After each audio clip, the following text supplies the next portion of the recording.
হঠাৎ কণ্ঠশিল্পী দীক্ষু শৰ্মাৰ ঘৰত আৰক্ষী দল উপস্থিত।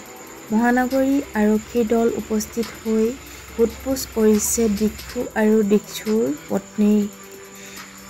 উলুৰ লগত দুবৰি মৰণ বুলি কয় নহয়, সেয়েহে এই গতি দীক্ষু আৰু দীক্ষুৰ পত্নীৰ বিনা কাৰণত হাৰাশাস্তি পোৱা দেখা গৈছে। কাৰণ আৰক্ষী দলে এতিয়া তেওঁলোকক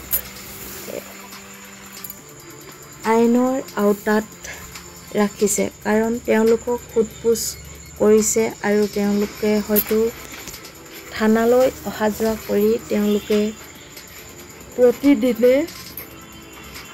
প্ৰতিদিনে তেওঁলোকৰ ভাষ্য আগবঢ়াব লাগিব। কাৰণ চুমি বৰাৰ তেওঁলোকৰ ঘৰৰ পৰাই আত্মগোপন হৈছে আৰু চুমি বৰাৰ যেতিয়ালৈকে সন্ধান নাপায় তেতিয়ালৈকে হয়তো দীক্ষু আৰু পত্নীৰ জগৰীয়া ৰূপে আৰক্ষীয়ে তেওঁলোকক আইনৰ আওতালৈ নিব পাৰে আৰু তেওঁলোকে হয়তো আৰু কিমান হাৰাশাস্তি খাব সেয়া আইনে বিচাৰ কৰিব। সেয়েহে মই এই ভিডিঅ'টো আপোনালোকলৈ আগবঢ়ালোঁ। দেখিছেনে, দীক্ষু শৰ্মাৰ ঘৰত আৰক্ষীয়ে এতিয়া তদন্ত চলাইছে।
Bunda